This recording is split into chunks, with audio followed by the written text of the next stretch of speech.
뒤에부터 찾는 게 빨라요. 앞에서 열심히 찾으시면 안 돼요. 맨 뒤에서부터 넘어오세요. 빌레몬서 1장 1절에서 7절 말씀입니다. 네, 우리 함께 봉독하겠습니다. 시작. 그리스도 예수를 위하여 갇힌 자 된 바울과 및 형제 디모데는 우리의 사랑을 받는 자요 동역자인 빌레몬과 자매 아비아와 우리와 함께 병사된 아키포와 내 집에 있는 교회에 편지하노니 하나님 우리 아버지와 주 예수 그리스도로부터 은혜와 평강이 너희에게 있을지어다. 내가 항상 내 하나님께 감사하고 기도할 때에 너를 말함은 주 예수와 및 모든 성도에 대한 내 사랑과 믿음이 있음을 들음이니 이로써 내 믿음의 교제가 우리 가운데 있는 선을 알게 하고 그리스도께 이르도록 역사하느니라. 형제여 성도들의 마음이 너로 말미암아 평안함을 얻었으니 내가 너의 사랑으로 많은 기쁨과 위로를 받았노라. 아멘. 자, 바울 서신 우리가 지금 차례대로 살펴보고 있습니다. 한번 보죠. 네, 오늘 제목은 성도의 품격이고요. 갈라디아서는 이제 spiritual freedom. 나 예수 믿는데 왜 이렇게 삶이 힘들고 이렇게 뭘 잘 누리지 못할까? 신앙 이 믿음을 누리지 못할까? 이런 생각이 들면 갈라디아서를 펴서 하나님께서 주시는 그리스도인의 영적인 자유함이 뭔가? 이거는 세상이 자유롭게 사는 거 그거랑 다른 겁니다. 완전히 차원이. 그래서 영적 자유함. 두 번째 서신은 데살로니가 전서 후서인데 여기는 예수님의 그 재림, 예수님이 재림할 때 어떤 현상이 일어나기 전에 어떤 징조가 일어날 것인가? 그게 궁금하시면 데살로니가를 찾으시면 돼요. 그다음에 고린도전서 탈 많고 말 많았던 고린도 교회, 거기에 분열되었던 교회에 그리스도로 연합을 이룬다는 그 주제. 후서는 이제 각 개인 성도들이 하나님께부터 받은 vocation, calling, 그 소명에 대한 나는 소명이 있나? 헷갈리고 혼란스러우면 고린도 후서를 찾아보시면 사도 바울이 정확하게 설명을 합니다. 다음 로마서는 바울 서신의 진짜 핵심적인 그 메시지를 담고 있죠. Justification by faith. 이신칭의 믿음으로 말미암아 구원함을 얻는다. 행위가 아니고 거기에 대한 말씀. 저번 주 골로새서는 기억나십니까? 예수 그리스도로 충분합니다. 예수 그리스도로 충분하게 사셨습니까? 까먹었죠. 이것만 있으면 돼. 그러면서. 그래서 골로새서는 교리가 크라이스톨로지, 기독론에 대해서 우리가 주제를 보았고요.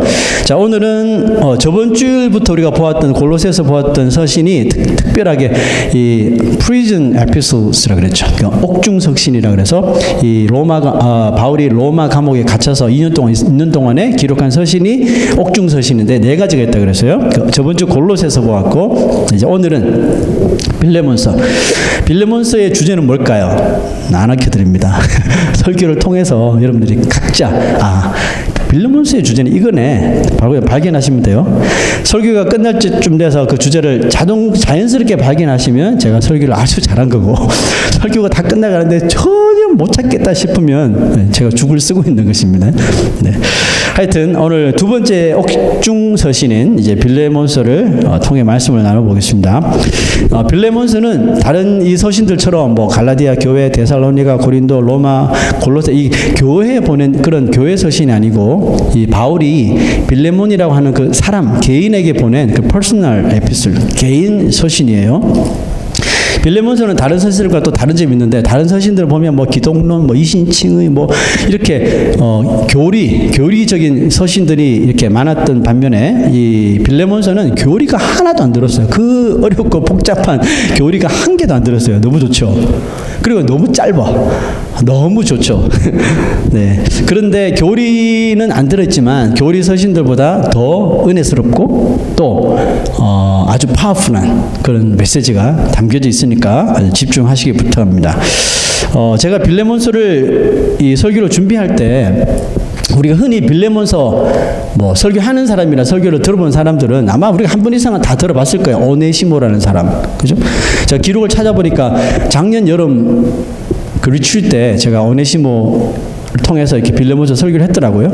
그 외에도 제가 몇 번 이렇게 설교를 했었는데, 저도 설교할 때 빌레몬서를 설교하면 항상 오네시모를 바탕으로 해서, 오네시모가 나쁜 놈이었는데 로마 감옥에서 바울을 만나가지고 변화돼가지고 예수를 믿고, 이제 그래서 바울이 이제 이래서는 안 되겠다 싶어서 누굽니까 그 시기 빌레몬 집에 서신을 보내서, 야, 이 오네시모가 변했어, 그러니까 용서해 줘라, 이렇게 해서 용서라고 하는 주제를 가지고 설교를 참 많이 합니다. 또 그렇게 많이 듣기도 하고요.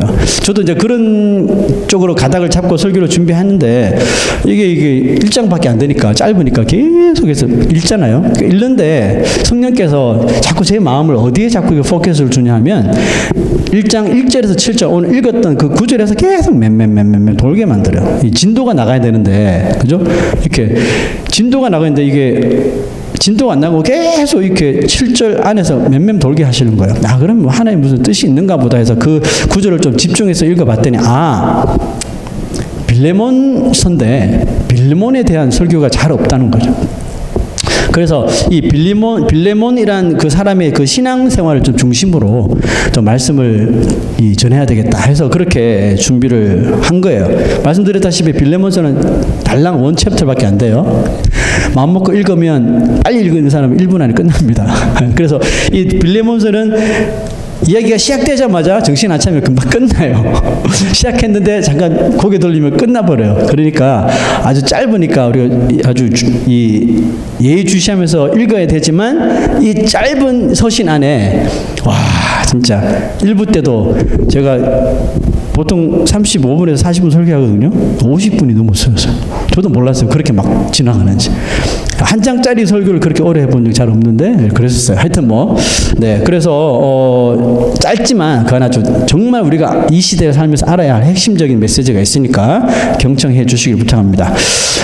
성경에서 이 빌레몬이라는 사람에 대한 인포메이션은 이 빌레몬서밖에 없어요. 딴 데서는 못 찾아요. 그러니까 이 빌레몬서 안에 있는 인포메이션을 가지고 빌레몬이 어떤 사람이고 어떤 신앙을 살고 또 그 안에 나오는 사람들은 어떤 신앙적인 영향력을 끼쳤는지를 우리 빌레몬서를 통해서 한번 확인해 보겠습니다. 자, 제일 먼저 2절.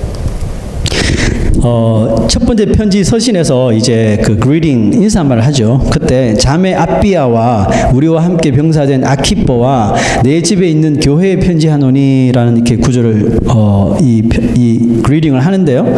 자, 언더라인 한 것을 보면 너의 집에 있는 교회에 편지한다 그랬어요. 이것은 무엇으로 알 수 있어요? 이 빌레몬이라는 사람이 사는 집이 뭐라 그런 거예요? 교회라는 뜻이죠. 그 사람 집이 교회라는 거예요. 빌레몬의 집은 어디에 있었냐 하면 골로새에 있었어요. 골로새? 우리 저번 주일날 보았던 것이죠. 그러니까 골로새 교회가 빌레몬의 집이다, 이렇게 보시면 돼요. 아시겠죠? 그 초대 교회는 이렇게 교회가 지금처럼 이렇게 교회처럼 이렇게 세워지지를 못하고 다 가정집에서 이렇게 성도의 집을 오픈해서 거기서 예배를 드리고 거기서 교회가 생겨난 거예요. 나중에 빌립보 보겠지만 빌립보서도 그렇고요. 에베소 교회도 마찬가지고 성도가 자기 집을 오픈해서 예배 드린 곳이 초대교회 거의 다 교회 형태입니다. 자, 다시 구절을 보면 이 바울의 그 인사말에 자매 아비아 또 아키뽀 이런 사람에게도 문안을 하는데요. 이 아비아는 누구냐면 누굴까요? 아비아는 이 빌레몬의 와이프입니다. 아내고, 또 아키뽀는 누굴까요? 그 바울이 두 사람의 이름만을 달랑 기록한 거 보면 뭔가 통하는 게 있겠다 생각할 수 있잖아요. 아키뽀는 아들로 추정합니다. 빌레몬의 아들, 이렇게 우리가 생각하시면 되겠고요. 아닐 수도 있어요. 그런데 성경학자들이 이렇게 여러 가지 이 기록을 통해서 조사한 바에 아키뽀는 빌레몬의 아들로 이렇게 추정을 하고 있습니다. 아니다 그래도 큰 문제는 없어요. 근데 추정하니까 우리는 그렇게 이제 믿으며 갑시다.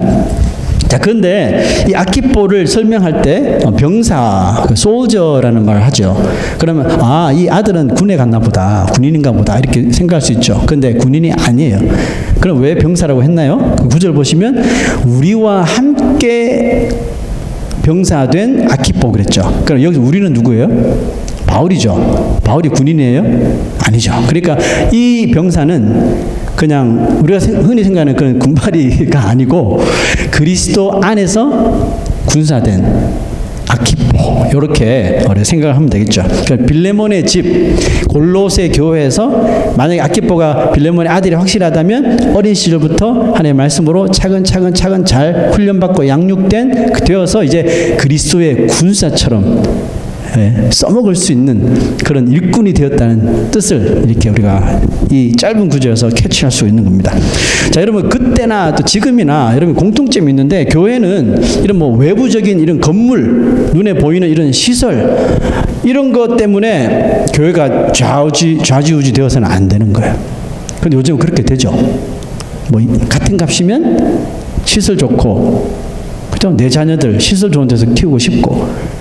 사람 많아서 좀 이렇게 소셜라이징도 하고 그 다음에 또 프로그램이 좋아서 훈련도 받고 모든 것이 편리하고 주차장이 겸비되어 있고 에어컨 시설이 좋고 뭐 냉방 시설이 다 온방이 다 좋고 뭐 같은 값이면 이렇게 특별히 젊은 이 커플들은 그런 교회를 좀 선호하는 사상이 없지 않아 있습니다.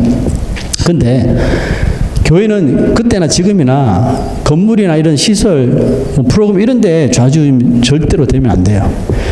오로지 뭡니까? 교회는, 교회라고 하는 이 공동체는 오로지 그 건물 안에 있는 사람들, 그 사람이 예수를 믿게 하는 거고 또 예수를 믿어 영적으로 정말 하루하루 성장하는데 모든 집중을 둘 수 있는 것, 이것이 과거나 현재나 또 미래도 마찬가지요. 교회의 모습이 되어야 하는 것입니다. 여러분 수천 명의 오합지졸의 군사보다 한 사람의 목동이었던 다윗이 훨씬 낫죠.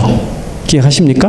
블레셋이 이스라엘을 침공했는데 사울 왕이었는데 수만 명의 군인들이 있었잖아요. 근데 전쟁 못하겠다는 거예요. 왜요? 저쪽 골리앗이 나왔거든요.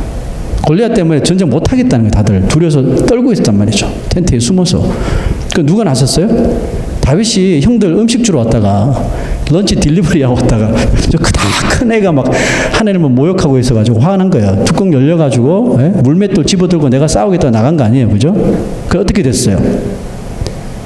그 조그마한 목동 하나가 지호보다는 조금 큰 애가 물맷돌 몇 개 들고 가서 윙 돌렸다 쓰러뜨려서 이긴 거 아닙니까? 수천 명, 수만 명의 하나님의 백성 있으면 뭐합니까? 거인 같은 골리앗 앞에서 다 꽁무니 빼는데 필요 없다는 거예요. 그냥 하나님의 말씀으로 단련된 믿음의 용사, 그 나이가 적든지 나이가 많든지 믿은지 오래됐든지 믿은지 하루 됐든지 상관없이 그 하나님의 말씀 믿음으로 딱 준비된 그리스도 군사 한 명만 있으면 충분하다는 것이죠. 공동체의 규모가 크다고 무작정 여러분 좋아해서는 안 됩니다. 여러분 주위에 혹시 그런 사람 계시면 좀 뜯어 말리셔야 돼. 그게 네가 교회를 정하는 기준이 되면 안 돼. 적어도 이 정도는 할 수 있어야 돼. 그러면서 우리 교회로 와 이렇게는 하지 마시고, 공동체가 규모가 크다고 무작정 가는 거는 정말 어리석은 짓이야 정도는 할 수 있어야 돼요.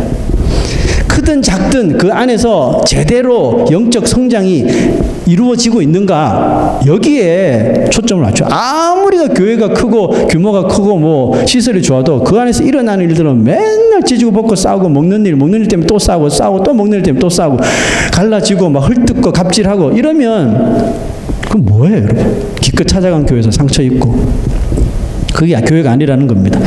저는 개인적으로 작은 공동체를 선호합니다. 우리 교회가 규모가 작아서 그때부터 나는 작은 교회 선호해야지 이게 아니라 저는 목회를 결정하기 전부터 작은 공동체를 좀 선호했어요. 그렇다고 여러분 제가 선호하기 때문에 작은 공동체, 작은 교회가 다 좋다는 뜻은 절대로 아닙니다. 작은 교회도 큰 교회 못지않게 지지고 볶아 싸우거든요. 왜 이거는 이제 대놓고 싸울 수가 있어요. 뭐 다른 사람들 없으니까 눈치 보지 않고 그냥 막 전면전 할 수 있거든요. 죽으면 죽으리라 하고 막 싸워요. 싸우고 목사 헐뜯고 뭐 목사도 뭐 장로 멱살 잡고 죽이니 살리니 뭐 돈 내놔라 못 준다 네가 나가라 내가 나갈까 막 이러면서 막 작은 교회가 더 하면 더 좀 덜 하지는 않을 거예요.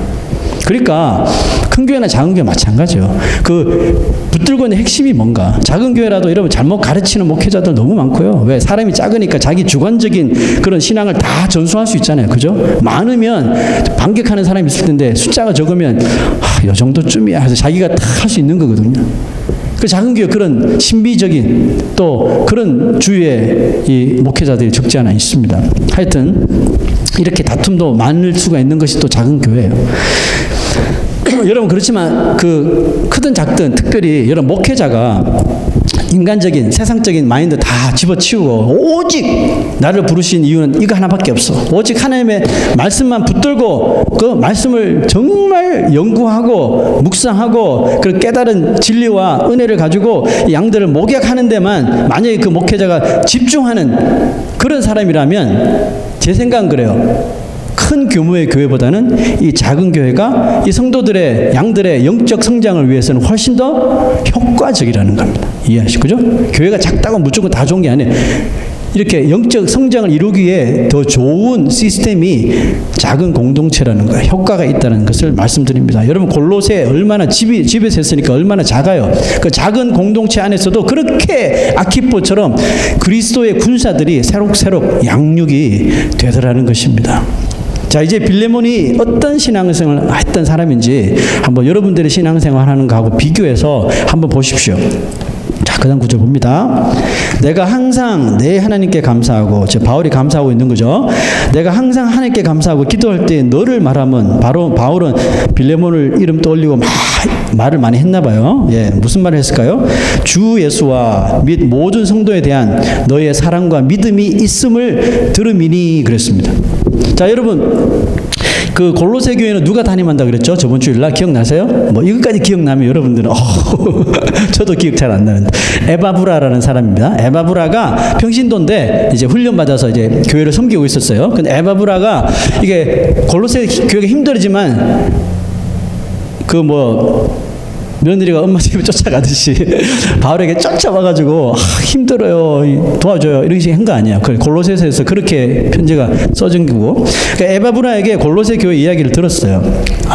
교회가 빌레몬이라는 사람 집에서 오픈하게 되고 그것에서 막 군사처럼 이 성도들이 성장하고 근데 문제가 있고 뭐 이런 이야기를 많이 들었을 거예요. 자, 그런데 이 빌레몬이라는 사람을 조금 제가 조사를 해보니까 그 시대에 아주 상당한 부를 가진 사람이었어요. 부자였다는 거죠. 예. 근데 이 사람이 이 골로새에서 예수를 믿게 된 사람들이 모여서 예배할 장소를 찾게 되자 뭐 거리낌 없이 그냥 와이나 자기 집을 딱 오픈한 거예요. 오픈해가지고 우리 집이 넉넉하니까 오셔서 우리 예배 드리자고. 그래서 시작된 게 골로새 교회인 거예요. 여러분 자기 자신의 집에서 교회가 개척된다면 아주 정신없을 것 같죠. 그죠? 정신없을 것 같죠. 근데 그게 그게 축복이 있어요. 여러분 우리가 언제 한번 내 집에서 교회가 개척되면 이거 상상할 수 있어요? 아주 그 축복받는 우리 교회는 이미 개척했으니까 또 하실 필요는 없어요. 뉴처지 건강교회 이렇게 개척하지 마십시오. 하여튼 이 성경 보면 신약성서에서 자기 교회를 오픈해서 교회가 된 이 성도들 가정이 다 이렇게 축복이 오지 않을 수가 없는 것을 제가 보게 됩니다. 자, 여러분, 근데 이 빌레몬이라는 사람이 왜 이렇게 서스럼 없이 자신의 집을 그냥 흔쾌하게 이 골로새 지역의 교회로 이렇게 오픈해 준 겁니까? 그 이유가 뭐라고요? 사도 바울이 이렇게 이야기하죠. 밑줄 보세요. 그 윗구절 보면 주 예수와 및 모든 성도에 대한 뭐가요? 너의 사랑과 또 믿음이 있음을 들었다 이렇게 하죠. 예수님에 대한 사랑과 또 성도들에 대한 사랑과 그리스도에 대한 믿음과 성도들과의 그런 믿음의 관계가 있어서 자기 집을 흔쾌히 오픈했다는 것이죠. 자, 부자 이야기가 나왔으니까 부자 이야기를 좀 하다 보면 여러분 우리 중에 혹시 부자가 되고 싶은 사람 있습니까? 저는 부자가 되고 싶어요. 있어도 손 안 드는 거죠. 부자가 되고 싶은 성도가 있다면 저는 추천하고 싶어요. 빌레몬 같은 부자가 되십시오. 자, 이유를 설명할게요. 빌레몬이나 아니면 구약 성경의 욥 좁이란 그런 부자, 아니면 예수님의 시체를 가져와서 장사 지내줬던 아리마대 요셉, 아니면 예수님 때문에 변화됐던 텍스 컬렉터 누구예요? 삭개오. 이 사람 다 부자거든요. 이런 부자가 되면 돼요. 자, 이 세 사람의 공통점이 뭐냐면 정말 엄청난 부자면서도 예수님을 또 하나님을 진지하게 또 제대로 똑바로 믿었던 사람들이라는 거예요.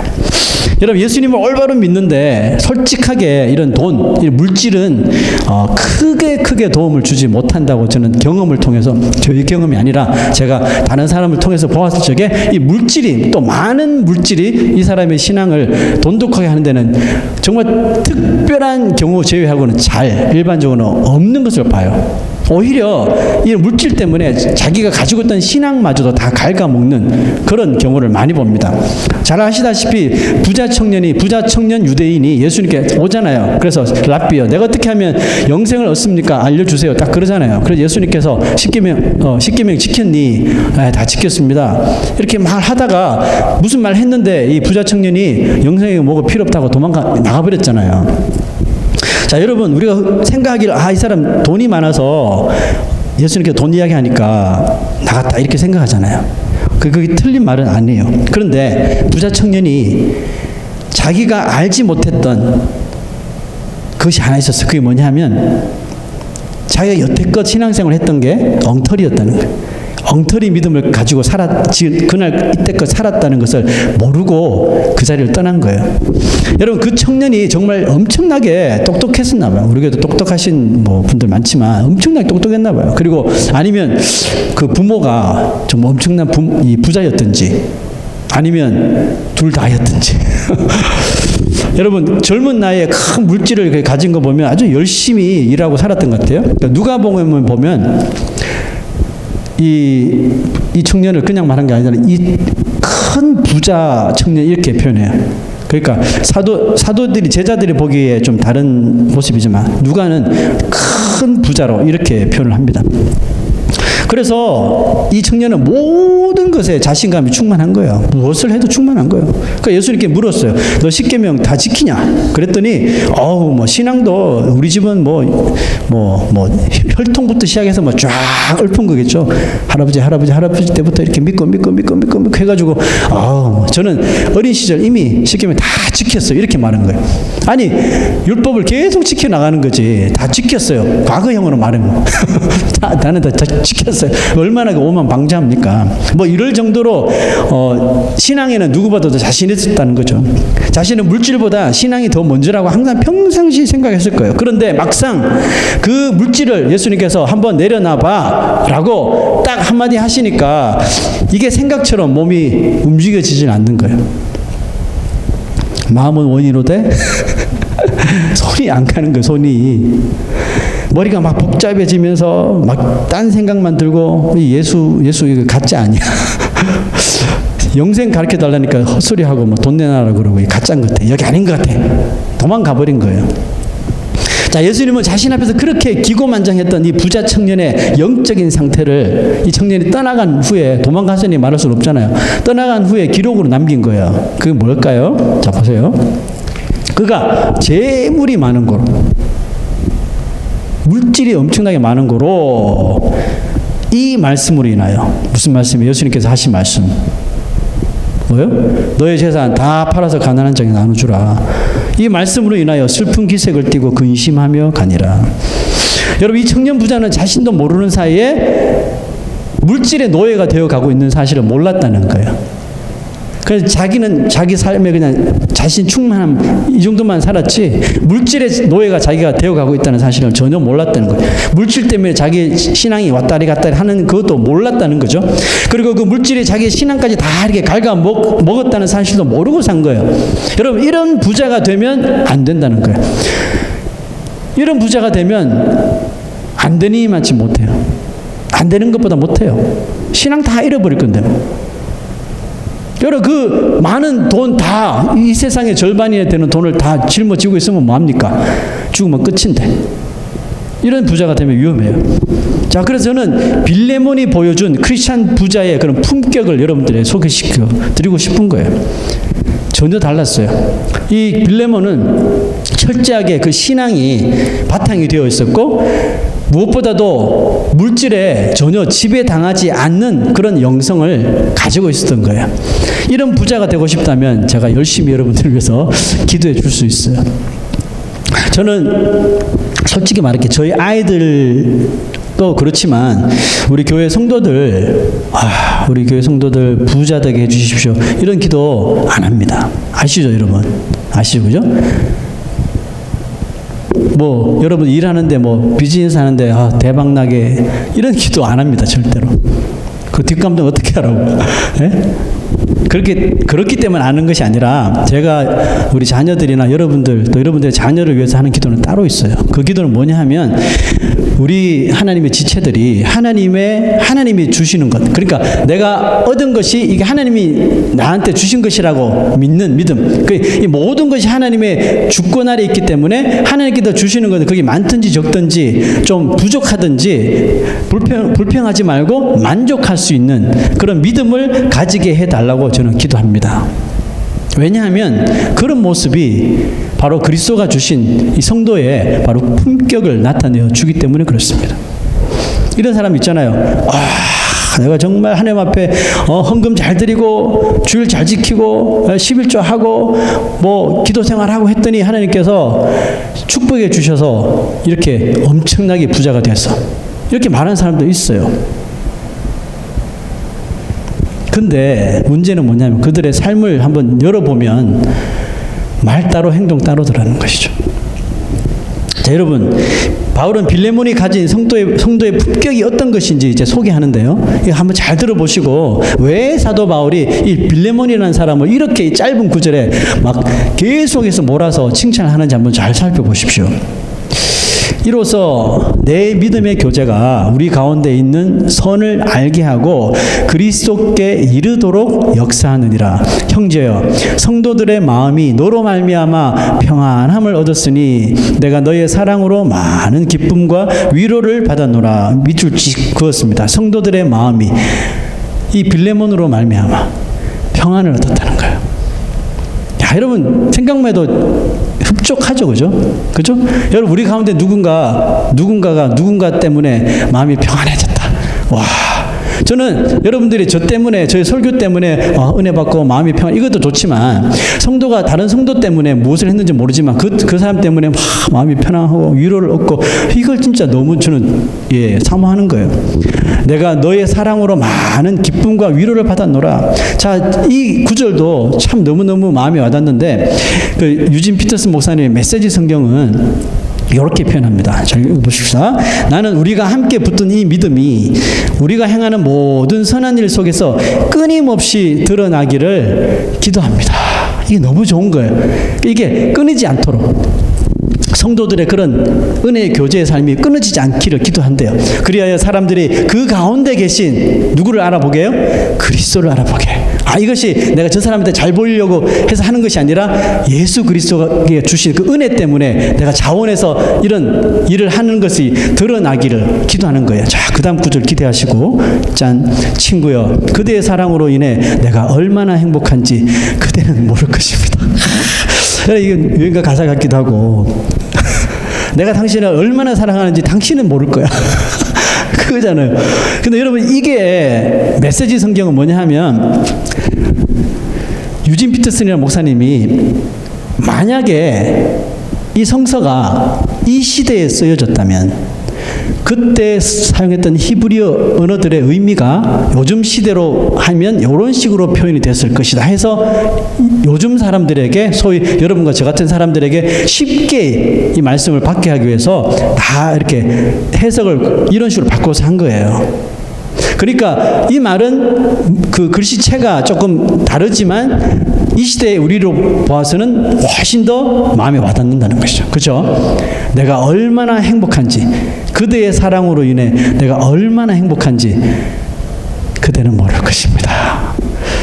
믿는 동료들을 환대하는 그대의 모습을 볼 때면 나의 기쁨은 따따블 두 배가 된답니다. 진짜 저는 좀 솔직히 좀 화가 나요. 아니 도대체 빌레몬이 어떻게 그 자기 집에서 이렇게 성도들을 황대하고 했는지, 이 바울이 이렇게 내가 얼마나 행복한지 당신 때문에 당신이 모를까 뭐 이렇게 말하는 게 화가 나요. 얼마나 진짜 잘했으면 야, 그래 나의 기쁨이 당신의 그런 환대하는 모습 때문에 막 기쁨이 2배다고 막. 저도 이런 고백을 할 수 있도록 여러분들 좀 만들어줘요, 여러분. 자, 여러분, 저는 목회가, 제가 하는 게 미니스트리잖아요. 목회가 제가 10년이 이제 단독 목회는 10년 됐는데, 저는 목회가 행복하기를 원하거든요. 네, 이게 저의 짭인데 행복하기를 원해요. 아니 목회가 여러분 힘들다고 행복하지 않으면 그게 목회 하겠어요? 성도가 많고 적고 그걸 다 떠나서 행복하면 되잖아요. 그렇죠? 성도가 이렇게 소수가 있어도 내가 목회가 너무 행복하면 그게 좋은 거 아니에요? 성도가 1000명이 있는데 목회가 너무 싫어요. 주일날 강단에 서는 게 두렵고. 왜? 설교 끝나고 집에 가면 계속 그거 잘못됐어, 이거 고치라 그러고 이러면 목회할 만 나겠어요? 그러니까 저는 그래요. 목회가 행복했으면 좋겠어요. 10년 전에도 그렇고 5년 전에도 그렇고 지금도 마찬가지야. 우리 교회 뭐 어려운 일도 있었고, 그죠? 힘든 일도 많았지만 결국은 저의 목표는 한 가지예요. 행복한 목회하는 거. 그럼 목회자 행복이라는 게 뭘까요? 개척하고 수일 내에 교회가 막 확장하고 막 성장해서, 뭐 그것도 나쁜 건 아니에요, 그죠? 교회가 확장하는 거는 뭐 나쁜 건 아니잖아요. 그런데 저는 아니라는 거죠. 저는 교회가 확장되고 막 커지고, 예? 공동체 멤버들이 많아지고, 이거는 제 목표는 아니에요, 솔직히. 하나님이 저에게 맡겨주신 이 목회에 가장 제가 행복이라고 추구하는 것은 뭐냐 하면, 우리 성도들이 하나님의 말씀을, 이 말씀을 그냥 있는 그대로 좀 신중하게 말씀을 대하는 거예요. 그러니까 제가 이렇게 설명하고 설교하니까 한번 들어볼까 이게 아니라, 여러분들이 은혜를 받아가지고 스스로 이 말씀에 따라 하루를 시작하고, 예? 누가 뭐라 하지 않았는데 은혜를 받아가지고, 빌레몬처럼 은혜를 받아가지고 아침에 일어나면 눈 비비면서, 예? 책상 앞에 앉아서 아니면 침대에 앉아서 성경부터 탁 펴고, 안 보이는 눈이지만 눈을 이렇게 부시면서 내가 말씀이 없이 어떻게 살아? 말씀을 읽고 또 묵상하고 은혜 받고 또 기도하면서, 사도 바울이 사람들의 이름을 이렇게 부르면서 기도했다 그러잖아요, 그죠? 빌레몬에 대해서 그렇게 기도했다잖아요. 그러면서 아무개를 위해서 기도하고, 내 기도는 하지 않고 아무개 생각나서 아무개를 위해서 기도하고 하루를 또 시작하고, 이렇게 되는 게 저는 제 목회의 목표고, 솔직하게 지금 말씀드려요. 그게 저의 행복입니다. 안 믿어지십니까?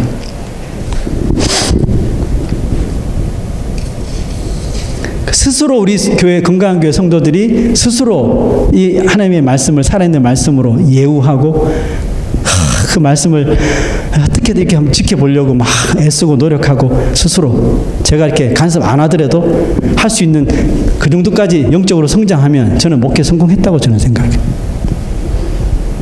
교회가 확장하고 교회를 새로 짓고 막 성도들이 넘쳐나고 하는데 스스로 하는 사람이 없어. 계속해서 먹여줘야 되고, 예? 이러면 은퇴할 때까지 목회 힘들어지는 거예요. 빌레몬이 처음부터 바울이 말한 것처럼 그런 사람이었을까요? 그런 사람이 도대체 어디 있어요? 처음에는 아니었죠. 그런데 바울을 만나서 복음을 듣고 예수님을 믿고 말씀대로 살아야 된다, 이 메시지를 듣고 그가 집에서 교회를 오픈하고 말씀을 통해 살다 보니까 이 빌레몬의 삶의 가치관이 달라지더라는 것입니다. 달라졌다는 거예요. 여러분, 이제 바울이 빌레몬에게 드디어 오네시모라는 사람에 대해서 이제 이야기를 시작하거든요. 이 오네시모에 대하여 기록한 글을 읽으면서, 바울이 왜 그렇게 빌레몬 때문에 행복했는지 그 이유를 이제 한번 찾아봅시다.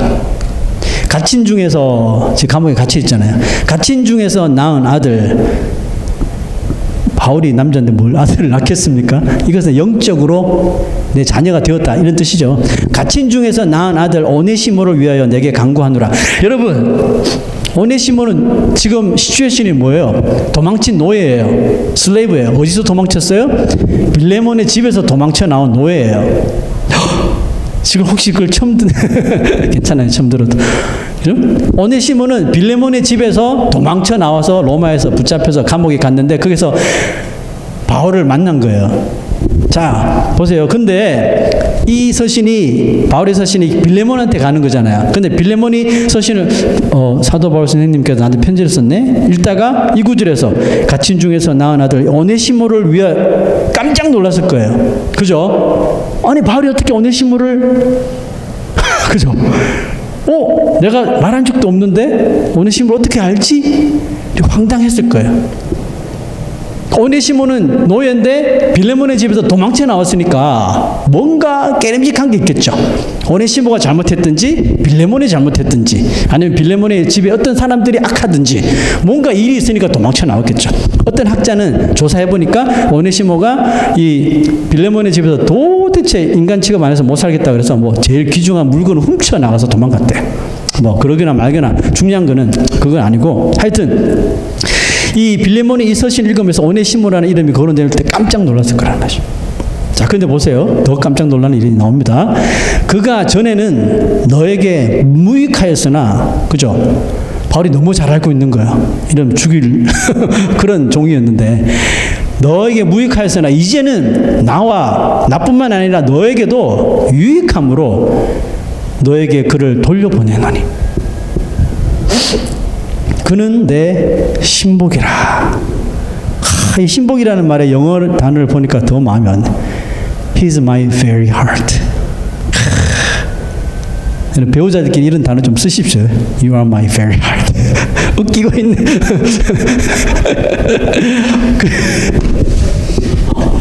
자, 썰렁하군요. 빌레몬은 오네시모라는 종을 어떻게 생각하고 있을지 모르겠어요. 무슨 해프닝이 있었는지 알 수 없잖아요. 그래서 좋은 기억은 없을 거예요. 그죠? 종이 도망쳐 나갔으니까. 자, 그런데 여러분, 더 놀랄 일 하나 알려드릴게요.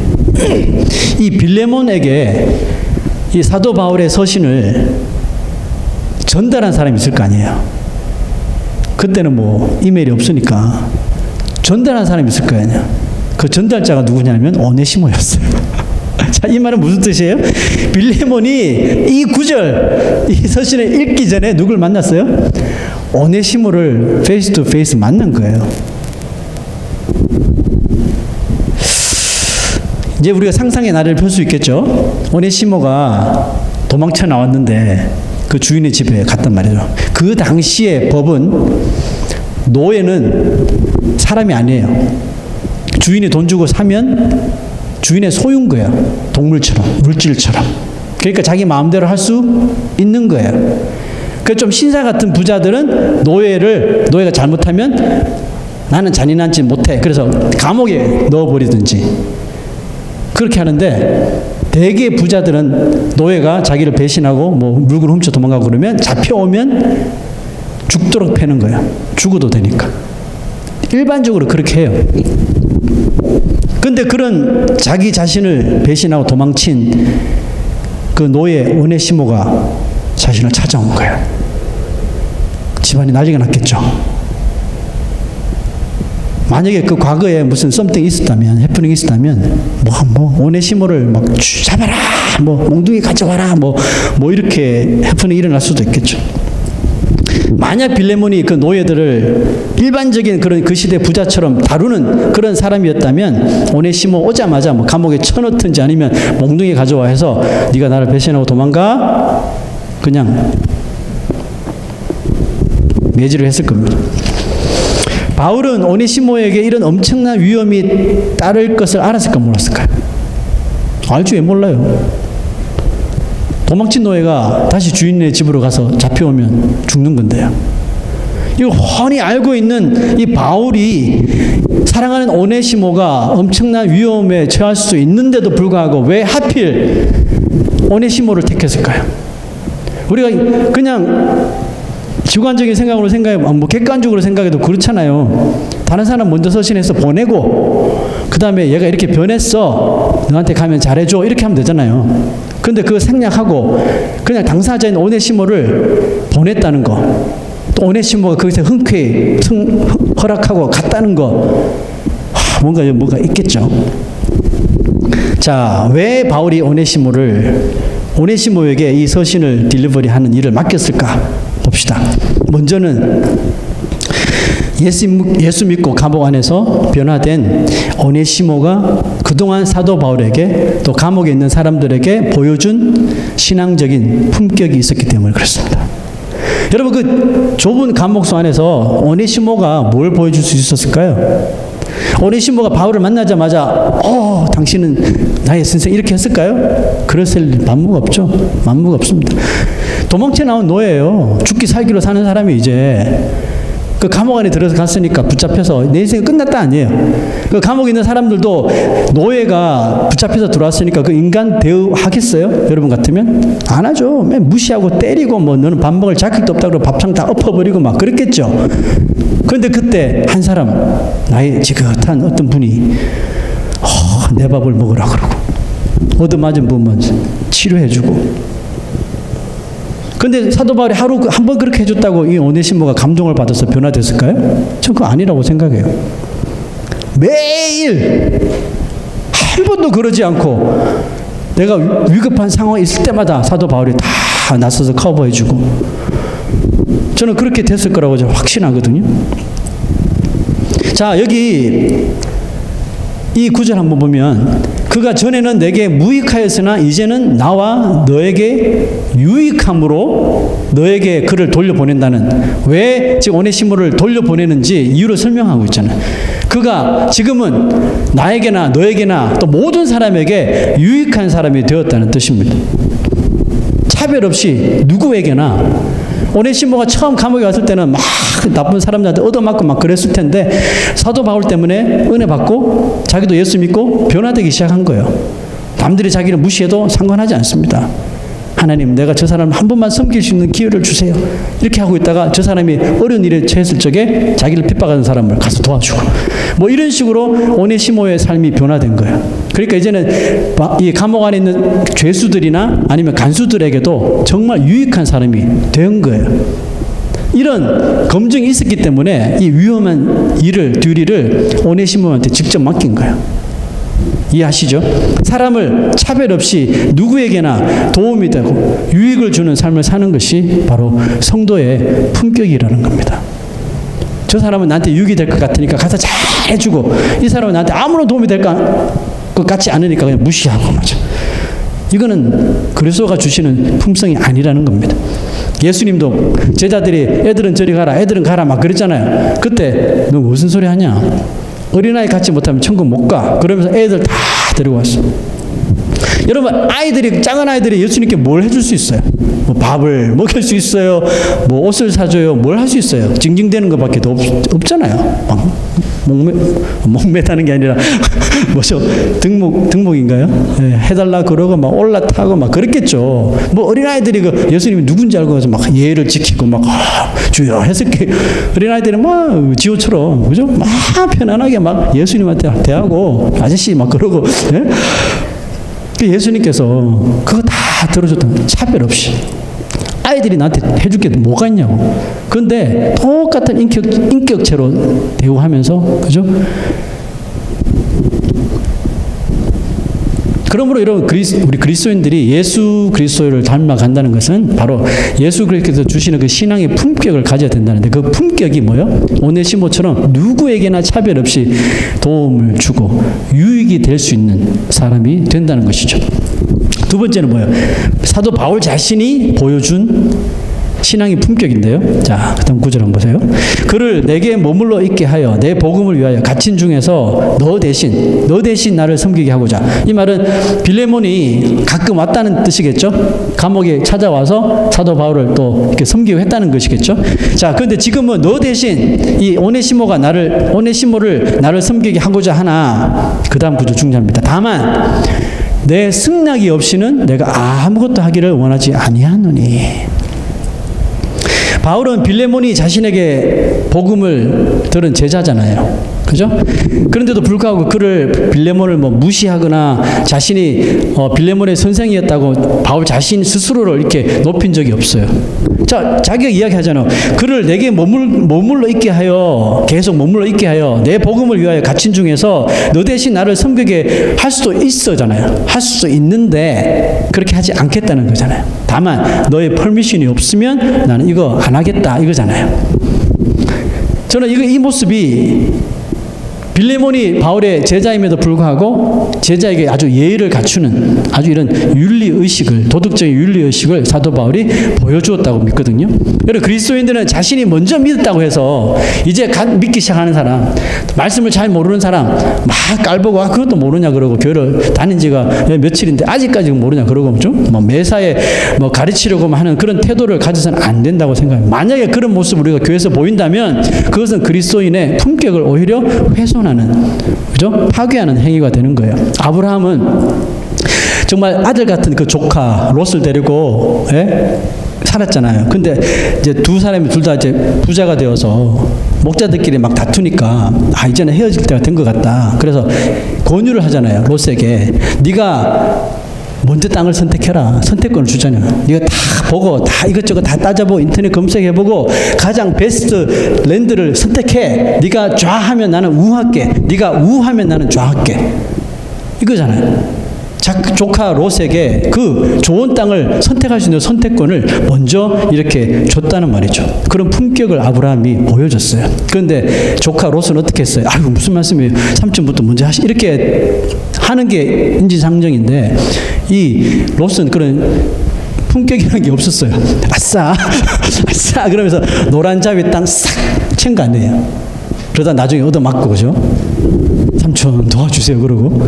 그 아브라함이 보여준 이 신앙의 품격, 도덕적인 면이나 윤리적인 면에서도 아주 고품격을 이 아브라함이 보여줬죠. 다윗도 마찬가지입니다. 비록 사울 왕이 자신을 오해해서 죽이려고 3번이나 죽이려고 했지만 끝까지 손대지 않았어요. 왜? 이 사람 왕이고 그냥 왕이 아니라 하나님께서 기름 부어주신 하나님의 뜻대로 세워주신 왕이기 때문에 내가 아무리 이 사람이 나를 죽이려고 해도 나는 이 사람을 터치할 수 없다. 끝까지 의리를 지킨 거예요. 결국은 사울 왕이 바로 앞에 다윗 앞에 무릎을 꿇고 빌죠, 그죠? 진짜 미안하다고. 내가 죽일 놈이다. 이게 여러분 그리스도인들이 가져야 할 도덕적이고 윤리적인 면이 아주 고품격입니다. 그리스도인은 이런 윤리와 도덕적인 면에서도 그냥 믿지 않는 자들보다 좋아서는 안 됩니다. 그냥 그 수준을 탈피해버려요. 뛰어넘어요.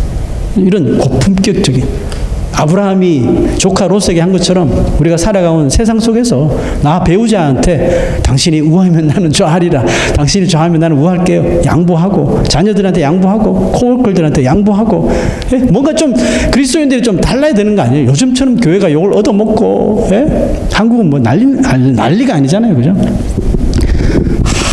좀만 좀 참고 이렇게 해주면 좋은데 그걸 못해 교회가. 많이 길어집니다. 세 번째, 바울은 빌레몬이 가지고 있었던 그 신앙의 품격을 의심하지 않았어요. 자, 바울은 도망친 노예가 주인에게 오게 되면 어떻게 되는지 잘 알고 있었어요. 그렇지만 빌레몬은 절대로 다른 그 시대 부자들처럼 노예를 다스리는 부자들 같은 몰지각한 행동을 저지를 인격이 아니라는 바울의 믿음이 전혀 요만큼도 흔들리지 않았다는 데 있습니다. 그러므로 여러분 빌레몬을 보니까 성도의 품격이라고 하는 것은 이런 거예요. 성도의 품격은 믿어주려면 끝까지 믿어주는 거예요. 이해하시죠? 끝까지 믿어주는 것. 모든 사람들이 정죄하고 모든 사람들이 저 사람을 무시해도 자기가 예수 믿는 성도라면, 나도 그랬잖아요. 내가 마귀한테 그렇게 무시당해서 죽을 인생인데 예수님이 나를 구원해 주신 거잖아요. 나를 끝까지 생각하셔서, 그죠? 믿음 주시고 그런 은혜를 생각해서 1만 달란트의 그것을 빚을 다 탕감해 줬잖아요. 예? 그런 은혜를 입었다면 모든 사람들이 어떤 사람을 정죄하고 막 깔보고 무시하고 막 할 때 자기가 그런 은혜를 받은 사람이라면 다른 사람들이 있는 자리가 아니더라도 몰래 가서 좀 보듬어 주고 힘내라 그러고 이렇게 해야 되는 거 아니에요? 여러분 그 레미제라블을 보면 장발장의 삶이 토럴리 변화될 시점이 오잖아요. 그때 언제예요? 그 신부 그 교회 갔다가 그 성당에 있는 은잔인가요? 은촛대인가요? 하여튼 뭐 은으로 된 거 그거 나오잖아요. 근데 자베리 형사가 붙잡잖아요. 딱 은지 알고 딱 붙잡아서 너 이거 도둑질 했지? 그렇게 아니요. 신부가 나 준 건데요. 이렇게 거짓말 한 거예요. 근데 가보자 확인하러. 근데 신부는 이미 알았어요. 장발장이 뭔가를 가지고 갈 것이다 알았어요. 근데 경찰한테 고발 안 하고 기다려 준 거죠. 이런 일이 해프닝이 딱 일어나니까 자베리 형사가 이제 모든 이제 증거를 잡았으니까 얘는 너 끝이야. 이제 잡아 넣으려고 했는데 신부가 한마디 하죠. 내가 그거 준 거라고. 이 한마디에 자베리 형사는 뚜껑이 열리고 또 장발장은 인생이 180도 체인지되죠. 여러분 신부가 왜 그런 거짓말을 했을까요? 장발장이라는 인물을 알아요. 그죠? 내가 이 사람 믿어주지 않으면 이 사람이 인간 취급받겠냐. 해서 신부가 그냥 대수롭지 않게 이럴 때문에 뭐 무슨 큰 일이 벌어질 거다 이걸 상상하지 않았어요. 그냥 그 인생이 너무 처량하고 불쌍하고 자기도 하나님 앞에 받은 은혜가 있으니까 그렇게 거짓말로 구해준 거예요. 그래 이 뜻은 뭐예요? 이 그 장발장은 신부가 유일하게 자신을 믿어준 사람으로 받은 거야. 그 은혜가 너무 고마워서 내가 앞으로 이런 삶을 살면 안 되겠다 해서 완전히 변화된 겁니다. 예수님 앞에 붉은 대낮에 가늠한 여자를 유대인들이 끌고 오죠. 그죠? 중간에 딱 앉혀놓고 다 돌 하나씩 딱 들고 이제 죽일 일만 남은 거예요. 율법에 따라서 가늠한 여자니까. 자 여러분 그때 모든 사람들이 돌을 들고 이 여자를 치려고 하는 그 순간에 예수님께서 뭘 하셨어요? 뭐 많은 일을 하셨죠. 뭐 길바닥에 뭐 적고 나쁜 짓 한 거 다 적고 뭐 이렇게 해서 지켜줬죠. 여자를 가늠한 여자를 지켜주셨는데 그 지켜준 배경에 뭐가 있을까요? 배경에는 앞으로 이 여자가 똑같은 그런 죄를 짓지 않을 것이라는 믿음이 암암리에 이 여인에게 통해진 거예요.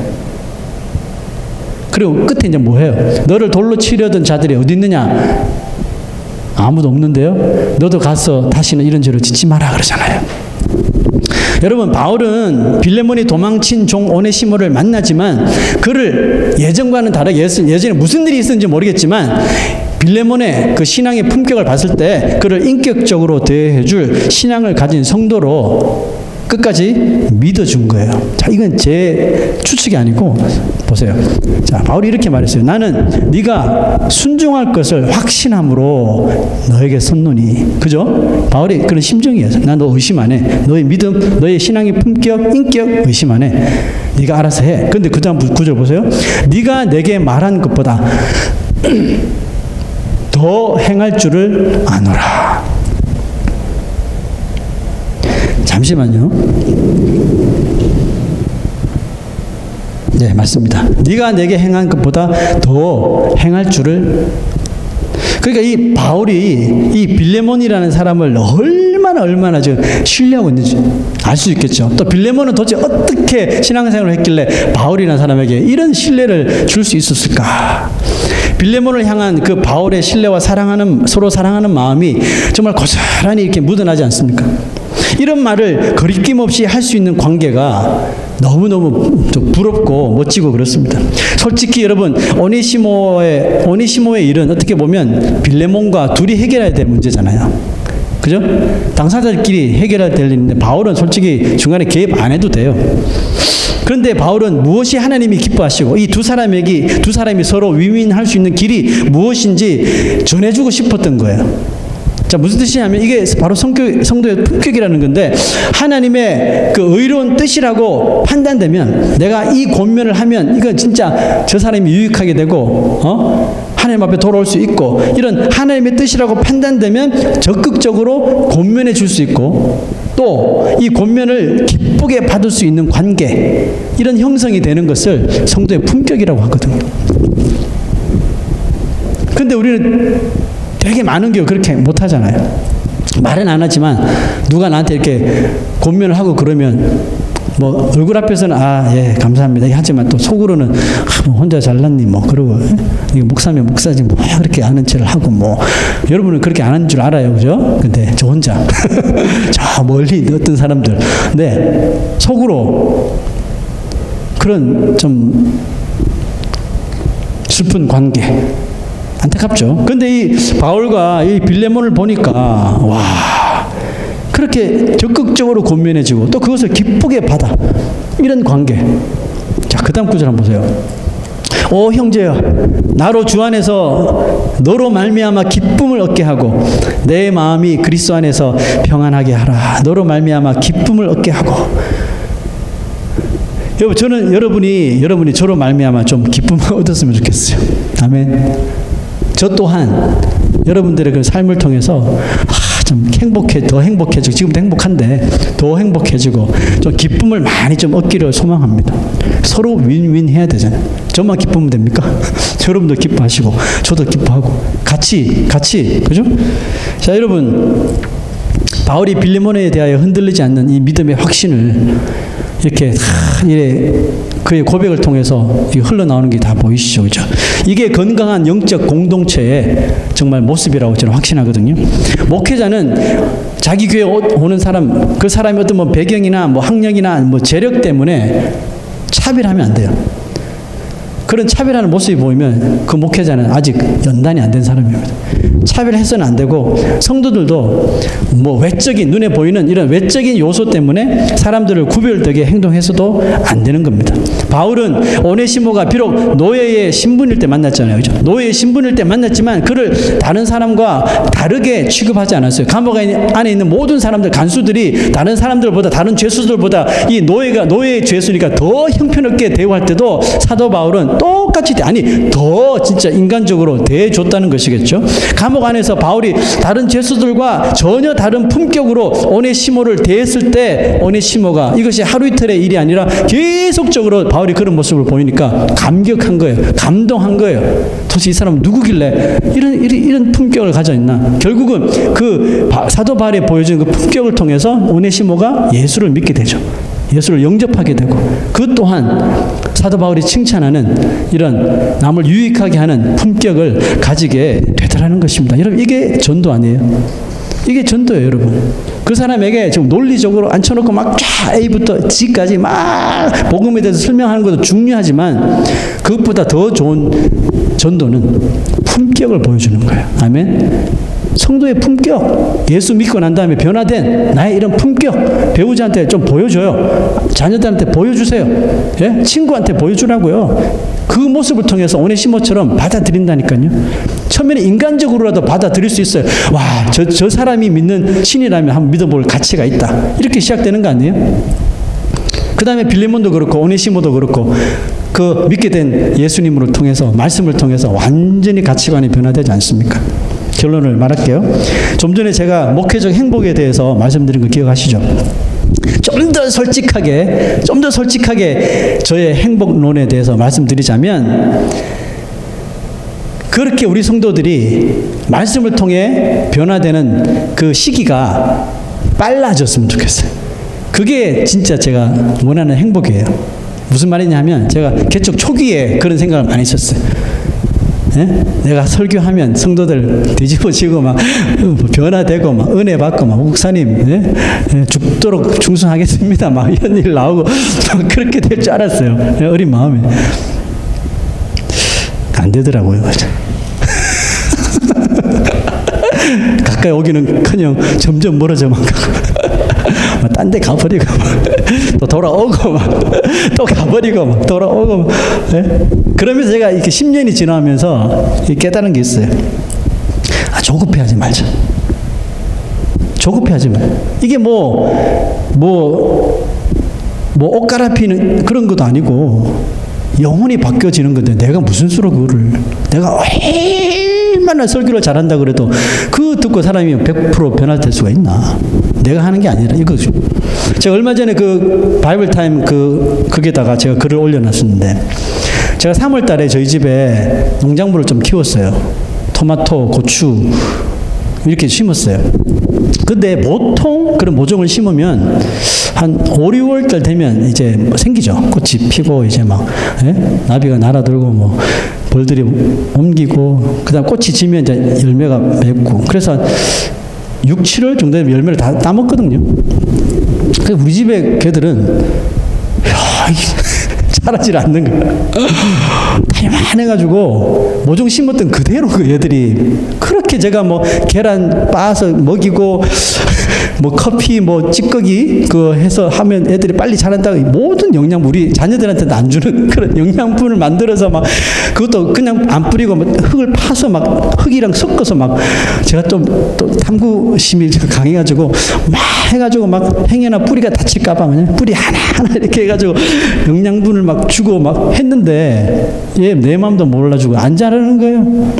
4월이 돼도 안 자라고 5월이 돼도 안 자라고 6월이 돼도 안 자라고 7월이 돼도 안 자라고 그래서 그진 포기했어요. 솔직히 와이프랑 이제 상추나 몇 개 따먹고 끝났는데 얼마 전에 태풍이 하루 동안 훅 불었잖아요. 그때 우리 농작물들이 뿌리채 안 뽑힌 게 다행일 정도로 애들이 막 다 그냥 막 이렇게